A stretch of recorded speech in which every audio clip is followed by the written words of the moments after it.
നമസ്കാരം. ഫുട്ബോളിന്റെ ആവേശത്തിനപ്പുറം അതിന്റെ പിന്നിലുള്ള ശാസ്ത്രത്തെക്കുറിച്ച് സംസാരിക്കാനാണ് നമ്മൾ ഒത്തുകൂടിയിരിക്കുന്നത്. സ്വാഗതം. നമസ്കാരം. അതെ, നമ്മൾ കാണുന്ന കളിക്കളത്തിലെ ഓരോ നീക്കത്തിനും പിന്നില് ശരിക്കും പറഞ്ഞാൽ ഒരുപാട് സയൻസ് ഉണ്ട്, അല്ലേ? തീർച്ചയായും. നമ്മളധികം ശ്രദ്ധിക്കാത്ത കാര്യങ്ങൾ. ഒരു കിക്ക് അതെങ്ങനെയാണ് ഇത്ര ശക്തിയിൽ പോകുന്നത്? പിന്നെ ഈ അത്ഭുതകരമായ വളഞ്ഞു പോകുന്ന ഷോട്ടുകൾ. Banana kick പോലെയുള്ളവ. അതെ, അതെങ്ങനെയാണ് സംഭവിക്കുന്നത്? ഒരു ഗോളി പന്ത് പിടിക്കുമ്പോഴോ? ഇതിന്റെയൊക്കെ പിന്നിലുള്ള ആ ഒരു സയൻസ്, അതാണ് നമ്മളിന്ന് കുറച്ചുകൂടി ഡീപ്പായിട്ട് നോക്കാൻ പോകുന്നത്. ശരിയാണ്. നമ്മൾ പ്രധാനമായും നോക്കുന്നത് ജോൺ വെസന്റിന്റെ സയൻസ് ഓഫ് സോക്കർ എന്ന പുസ്തകത്തിലെ കാര്യങ്ങളും പിന്നെ അതുമായി ബന്ധപ്പെട്ട മറ്റു പഠനങ്ങളുമൊക്കെയാണ്. അതെ, ആ പുസ്തകം നന്നായിട്ട് കാര്യങ്ങൾ പറയുന്നുണ്ട്. അപ്പോൾ നമ്മുടെ ലക്ഷ്യം ഇതാണ്.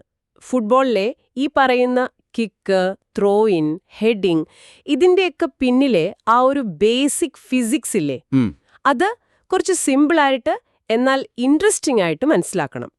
ഇത് കേൾക്കുമ്പോൾ കളിയെക്കുറിച്ച് ഉങ്ങളുടെ കാഴ്ചപ്പാട് തന്നെ മാറാൻ സാധ്യതയുണ്ട്. അപ്പൊ തുടങ്ങാം, അല്ലേ? തുടങ്ങാം. ആദ്യമേ തന്നെ കിക്ക്, ഫുട്ബോളിലെ ഏറ്റവും ബേസിക്കായ കാര്യം. അതെ, കിക്കാണ് എല്ലാം തുടങ്ങുന്നത്. പക്ഷേ അത് വെറുതെ കാലോണ്ട് പന്തിലൊരു തട്ട് കൊടുക്കുന്നതിനേക്കാൾ കുറച്ചുകൂടി കോംപ്ലിക്കേറ്റഡ് ആണ്. ഓഹോ. അതായത് കാലെങ്ങനെ ചലിക്കുന്നു, പന്തിൽ കൊള്ളുമ്പോഴുള്ള ഇമ്പാക്റ്റ്, പിന്നെ പന്ത് പോകുന്ന വഴി, ഇതെല്ലാം ഫിസിക്സിലെ നിയമങ്ങളുമായിട്ട് ബന്ധപ്പെട്ടാ കിടക്കുന്നേ. പലതരം കിക്കുകൾ ഉണ്ടല്ലോ, നമ്മൾ കാണാറുണ്ട്. പാസ് കൊടുക്കാനും അടിക്കാനുമൊക്കെ ഉണ്ട്. കളിയുടെ ആവശ്യം അനുസരിച്ച് അത് മാറും. എങ്ങനെയാണത്? ഇപ്പോ തൊട്ടടുത്തുള്ള ആൾക്ക് പതുക്കെ ഒന്ന് പാസ് കൊടുക്കാൻ, ഒരു സ്ലോ പാസ്. അതിന് സാധാരണ കാലിന്റെ ഉൾഭാഗം വെച്ചാണ് പതുക്കെ തട്ടുന്നത്. അവിടെ പ്രധാനം കൃത്യതയാണ്, സ്പീഡല്ല. ശരി ശരി. എന്നാൽ ഒരു ഹാർഡ് ഷോട്ട് ഗോളിലേക്ക് ശക്തിയായി അടിക്കുമ്പോഴോ, അപ്പൊ കാൽവിരലൊക്കെ താഴേക്ക് അമർത്തി പാദത്തിന്റെ മുകൾ ഭാഗം, ആ ലേസ് കെട്ടുന്ന ഭാഗമില്ലേ, ഇൻസ്റ്റെപ്പ്. അതെ, ഇൻസ്റ്റെപ്പ്, അത് വെച്ചാണ് അടിക്കുന്നത്. അവിടെ വേണ്ടത് മാക്സിമം സ്പീഡാണ്. ഓക്കേ. പിന്നെ ചില കിക്കുകളുണ്ട്, പന്തിന് സ്പിൻ കൊടുക്കുന്നത്, കറക്കം. ആഹാ, ആ വളഞ്ഞു പോകുന്നതൊക്കെ അതുകൊണ്ടാണോ? അതെ, സാധാരണ പന്തിന്റെ നടുക്കാണ് അടിക്കുന്നത്. പക്ഷെ ചിലപ്പോ സ്പിൻ കൊടുക്കേണ്ടി വരും. പന്തിന്റെ നടുക്ക് നിന്ന് കുറച്ച് താഴെ അടിച്ചാൽ ബാക്ക് സ്പിൻ കിട്ടും. Back spin. പന്ത് പിന്നോട്ട് കറങ്ങും. അപ്പം നിലത്ത് കുത്തുമ്പോ അധികം ഉരുണ്ടു പോകില്ല. ഓ, ഓക്കെ. ഇനി സൈഡ് സ്പിൻ വേണമെങ്കിൽ കിക്ക് ചെയ്യുമ്പോൾ കാല് പന്തിന് കുറുകെ, അതായത് ഒരു സൈഡിലേക്ക് ചലിപ്പിക്കണം. അതാണ് ഈ ബനാന കിക്കിനൊക്കെ കാരണം, ആ സൈഡ് സ്പിൻ. അപ്പൊ ഈ പെനാൽറ്റി കിക്ക് പോലെ നല്ല പവറുള്ള കിക്കില്ലേ, അതിന്റെ മെക്കാനിസം എന്താണ്? എങ്ങനെയാണ് അത്രയും സ്പീഡ് കിട്ടുന്നത്? അതിന് പ്രധാനമായിട്ടും രണ്ട് കാര്യങ്ങളുണ്ട്. ഒന്ന്, ആ കാലിന്റെ വീശൽ, ലെഗ് സ്വിംഗ് എന്ന് പറയും. ഓക്കെ. കാല് ഒരു ചാട്ട പോലെ വീശിയാണ് പാദത്തിന് സ്പീഡ് കൊടുക്കുന്നത്. ഇത് ഭയങ്കര പെട്ടെന്നാണ് നടക്കുന്നത്, ഒരു സെക്കൻഡിന്റെ 10 സമയം കൊണ്ടൊക്കെ. അത്ര പെട്ടെന്നോ? അതെ. കൂടുതൽ സ്പീഡ് കിട്ടാൻ കിക്ക് ചെയ്യുന്നതിന് മുമ്പ് കാൽ പിന്നോട്ടെടുക്കുമ്പോൾ മുട്ട് നന്നായി മടക്കും. അപ്പോൾ പാദത്തിന് സ്പീഡ് കൂട്ടാൻ കൂടുതൽ ദൂരം കിട്ടും. എന്നിട്ട് പന്തിൽ കൊള്ളുന്നതിന് തൊട്ടുമുമ്പ് കാൽ നേരെയാക്കി കണങ്കാൽ ഉറപ്പിച്ചു നിർത്തും. എന്നിട്ടാണോ അടിക്കുന്നത്? അതെ. രണ്ടാമത്തെ ഘട്ടം ആ പാദവും പന്തും തമ്മിലുള്ള കോണ്ടാക്റ്റാണ്, ഫുട്ബോൾ ഇന്ററാക്ഷൻ. അതെത്ര നേരം കാണും? അത് അതിലും കുറഞ്ഞ നേരമേ ഉള്ളൂ. ഒരു സെക്കൻഡിന്റെ 100 ഏകദേശം 0.01 സെക്കൻഡ്. ആണോ? ആ ചെറിയ സമയത്താണ് എനർജി കാലിൽ നിന്ന് പന്തിലേക്ക് പോകുന്നത്. അപ്പോ ഊർജം നഷ്ടപ്പെടുമോ? കുറച്ച് നഷ്ടപ്പെടും. കാരണം പന്ത് അടികൊള്ളുമ്പോൾ ചെറുതായിട്ട് ചതങ്ങുമല്ലോ, ഡിഫോമേഷൻ. ഓ, ശരി. അതിന് നമ്മൾ കോഎഫിഷ്യന്റ് ഓഫ് റെസ്റ്റിറ്റ്യൂഷൻ എന്നൊക്കെ പറയും. അതായത് ഒരു ഇടിയിൽ എത്രത്തോളം ചാട്ടം ബാക്കിയുണ്ട് എന്ന്. Okay okay. ഈ ഊർജം നഷ്ടപ്പെടുന്നതുകൊണ്ട് പന്തിന് കിട്ടുന്ന സ്പീഡ് കാലിന്റെ സ്പീഡിന്റെ അത്രയും കാണില്ല, ഒരു 1/4 ഭാഗമൊക്കെ വരും. അപ്പോ അതായത് ഒരു 80 മൈൽ സ്പീഡിൽ പന്ത് പായിക്കണമെങ്കിൽ നിങ്ങളുടെ കാലിന് മണിക്കൂറിൽ ഒരു 50 മൈലിൽ കൂടുതൽ സ്പീഡ് വേണ്ടിവരും. മണിക്കൂറിൽ 50 മൈൽ? അത്ര വേഗതയിലാണോ കാല് വരുന്നത്? ഏകദേശം അത്രയും വരും നല്ലൊരു ഷോട്ടിന്. ഈ ചാട്ടവാർ പ്രഭാവം എന്ന് പറഞ്ഞില്ലേ, അതെങ്ങനെയാണ് കാലിന് ഇത്ര സ്പീഡ് കൊടുക്കുന്നത്? അത് നമ്മുടെ കാലിനെ ഒരു ഇരട്ട ദണ്ട് പോലെ ആലോചിച്ചാൽ മതി. ഓക്കെ. തൊടയില് കറങ്ങുന്നു, മുട്ടിന് താഴെയുള്ള ഭാഗം മുട്ടിലും കറങ്ങുന്നു. കിക്ക് ചെയ്യുമ്പോൾ തൊട മുന്നോട്ട് വന്നിട്ട് പെട്ടെന്ന് നിൽക്കുമ്പോൾ ഈ താഴെയുള്ള കാൽഭാഗമില്ലേ, അത് ഒരു ചാട്ടയുടെ അറ്റം പോലെ അതിവേഗത്തിൽ മുന്നോട്ട് തെറിക്കും. അപ്പോ പാദത്തിന് ഭയങ്കര സ്പീഡ് കിട്ടും. ഏകദേശം മുട്ട് കറങ്ങുന്നതിന്റെ 3 ഇരട്ടിയോളം വേഗത. കൊള്ളാം. അപ്പൊ ഈ സമയത്ത് കാലിന് നല്ല ബലം അനുഭവപ്പെടുമല്ലോ. ഓ, ഭയങ്കര ബലമാണ്. ഒന്ന്, കാല് വേഗത കൂട്ടുന്ന ബലം. പിന്നെ ആ വളഞ്ഞ് വീശുന്ന കാരണം പുറത്തേക്ക് തള്ളുന്ന സെൻട്രിഫ്യൂഗൽ ഫോഴ്സ്. ആ പിന്നെ പന്തിൽ തട്ടുമ്പോ പന്ത് തിരിച്ചടിക്കുന്ന റിയാക്ഷൻ ഫോഴ്സ്. ഇത് പാദത്തിന്റെ വേഗത കുറയ്ക്കും. ഇതൊക്കെ എത്രത്തോളം വലിയ ഫോഴ്സ് ആയിരിക്കും? വളരെ വലുതാണ്. ഒരു സാധാരണ കിക്കിൽ പോലും പാദത്തിൽ അനുഭവപ്പെടുന്ന ഫോഴ്സ് അതിന്റെ ഭാരത്തിന്റെ പല മടങ്ങാണ്. ആണോ? പ്രത്യേകിച്ചും പന്തിൽ കൊള്ളുമ്പോൾ ആ ചെറിയ സമയം കൊണ്ട് വേഗത കുറയുമ്പോഴുണ്ടാകുന്ന ആഘാതം അത് വളരെ വലുതാണ്. പക്ഷേ ഇത്രയും പവർ ഇത്ര ചെറിയ സമയത്തിനുള്ളിൽ ഉണ്ടാക്കാൻ നമ്മുടെ മസിൽസിന് എങ്ങനെ പറ്റുന്നു? അത് നല്ലൊരു ചോദ്യമാണ്. സാധാരണ നമുക്ക് തുടർച്ചയായിട്ട് അധികം പവർ ഉണ്ടാക്കാൻ പറ്റില്ല. ഇല്ല. പക്ഷേ ഒരു കിക്ക് പോലെ വളരെ കുറഞ്ഞ നേരം, ഒരു 0.1 സെക്കൻഡിലേക്ക് ഒരുപാട് എനർജി വേണമെങ്കിൽ നമ്മുടെ മസിൽസിന് പെട്ടെന്ന് ലഭ്യമായ ഊർജം ഉപയോഗിച്ച് വലിയ പവർ ഉണ്ടാക്കാൻ പറ്റും. ട്രാൻസിയൻ പവർ എന്ന് പറയും. ഓക്കേ. ഏകദേശം ഒരു 10 ഹോഴ്സ് പവർ വരെ. ഇത് ഒരു സ്പ്രിന്റർ സ്റ്റാർട്ട് ചെയ്യുമ്പോൾ എടുക്കുന്ന പോലത്തെ ഒരു പവർ ബേസ്റ്റാണ്. ഓഹോ, അപ്പൊ അതാണ് ആ ശക്തിക്ക് പിന്നില്. ഇനി അടുത്തത് ആ മാന്ത്രിക പ്രകടനം, ബനാന കിക്ക്. എല്ലാവർക്കും ഇഷ്ടമുള്ളത്. പ്രതിരോധ മതിൽ ചാടിക്കടന്ന് ഗോളിയെ പറ്റിച്ച് വളഞ്ഞ് ഗോളിൽ വീഴുന്നത്. റോബർട്ടോ കാർലോസിന്റെ ആ ഫ്രീ കിക്ക് ഓർമ്മയില്ലേ? ഫ്രാൻസിനെതിരടിച്ചത്. അത് തന്നെ. അതെന്നെയാണ് സാധ്യമാവുന്നത്? എന്താണ് ആ വളവിന് പിന്നിലെ രഹസ്യം? അതിന്റെ പിന്നിലെ പ്രധാന കളിക്കാരൻ സ്പിന്നാണ്, പന്തിന്റെ കറക്കം. ഓക്കേ. പന്തിന്റെ ഒത്ത നടുക്ക് തട്ടുന്നതിന് പകരം കുറച്ച് സൈഡിലായിട്ട് ഒരു പ്രത്യേക ആംഗിളിൽ അടിക്കുമ്പോഴാണ് പന്തിന് സ്പിൻ കിട്ടുന്നത്. Of centre impact. ശരി. ഈ സ്പിൻ പന്തിന് ചുറ്റുമുള്ള വായുവില്ലേ, അതിന്റെ ഒഴുക്കിലൊരു വ്യത്യാസമുണ്ടാക്കും. എങ്ങനെ?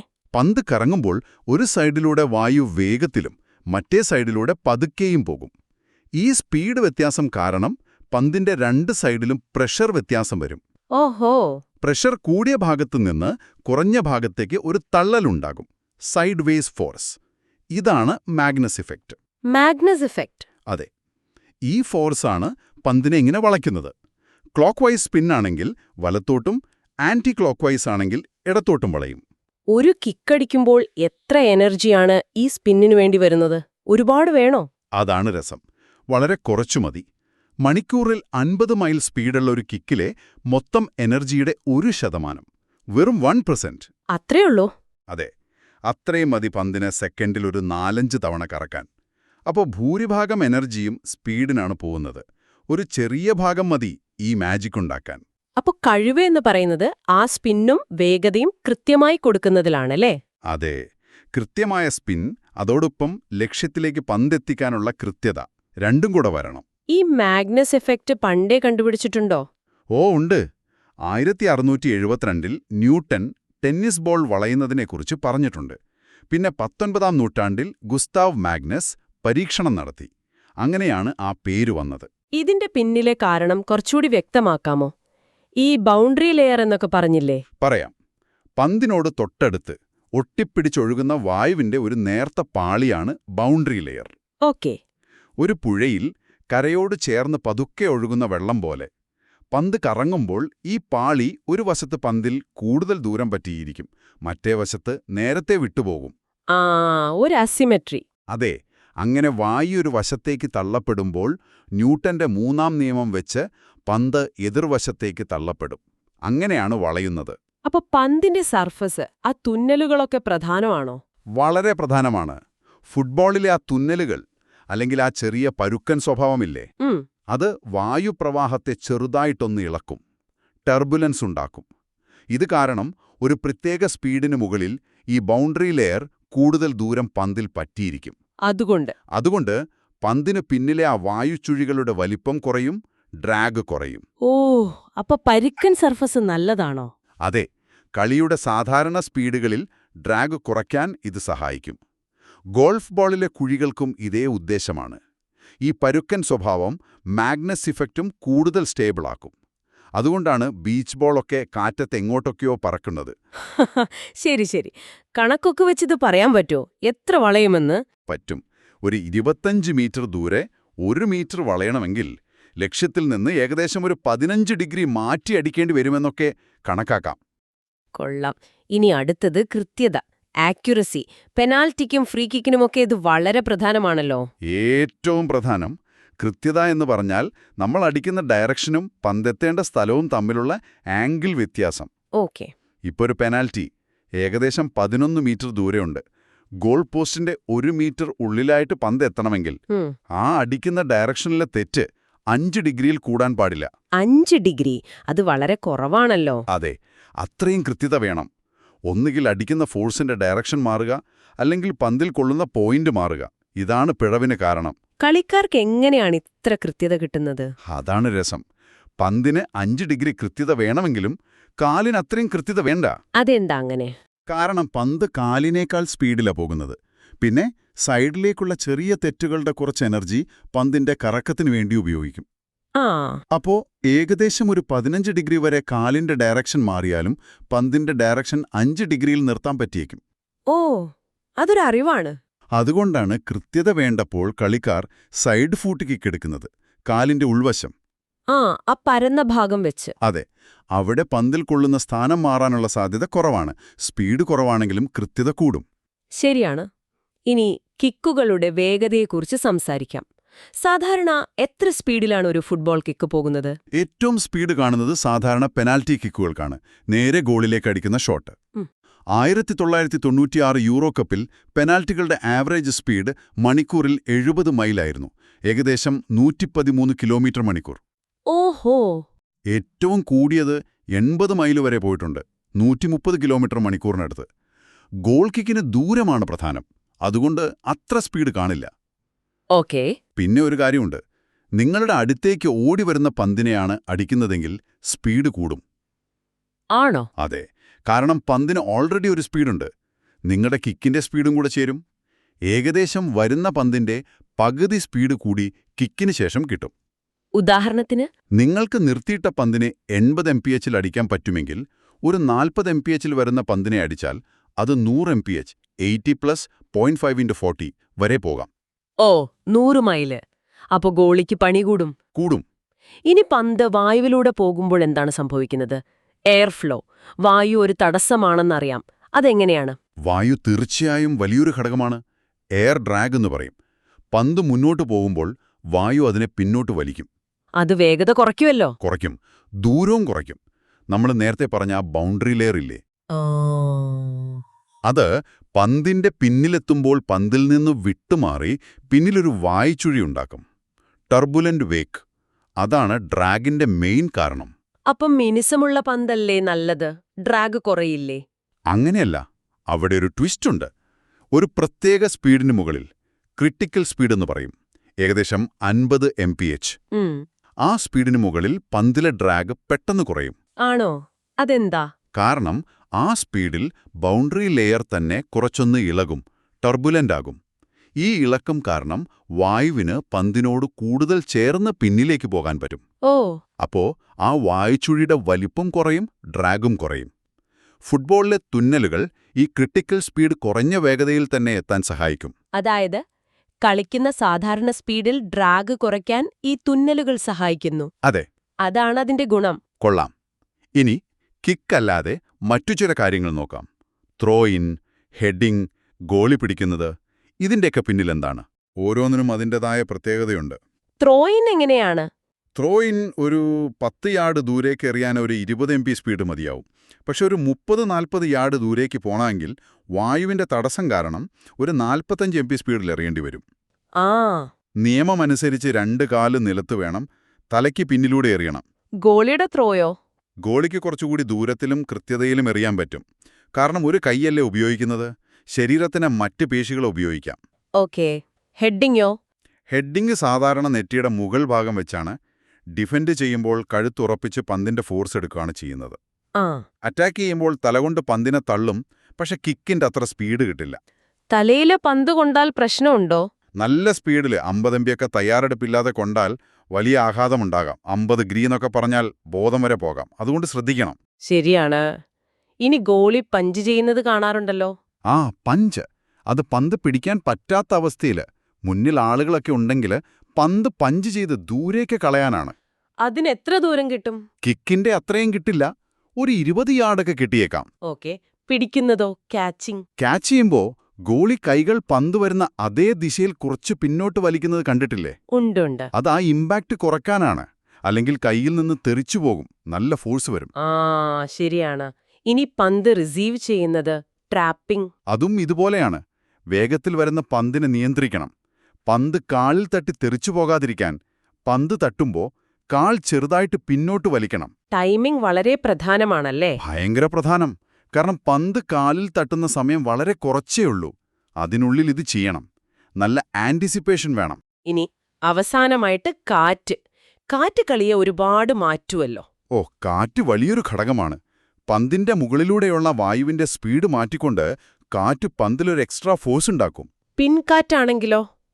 Tail wind. പന്ത് പോകുന്ന അതേ ഡയറക്ഷനിലുള്ള കാറ്റ് പന്തിന്റെ ദൂരം കൂട്ടും, റേഞ്ച് കൂടും.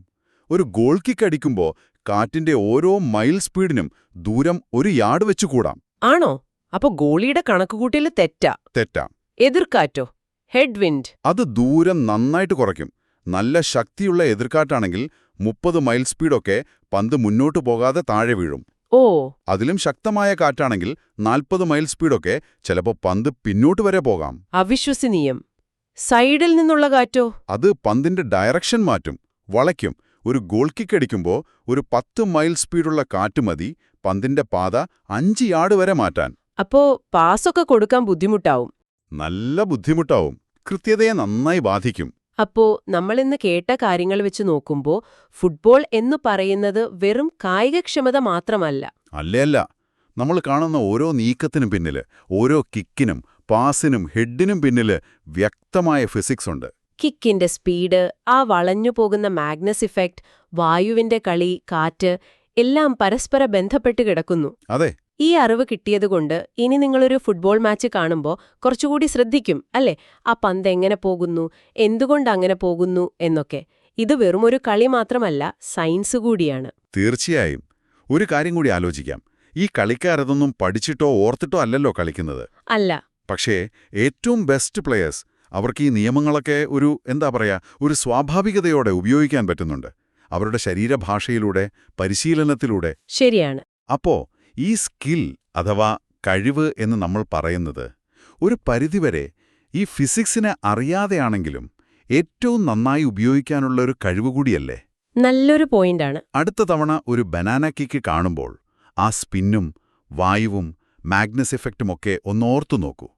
എന്തുകൊണ്ടാ പന്ത് അങ്ങനെ വളഞ്ഞുവെന്ന് നിങ്ങൾക്ക് തന്നെ ചിലപ്പോൾ പറയാൻ പറ്റിയേക്കാം. ഒന്ന് ചിന്തിച്ചു നോക്കൂ.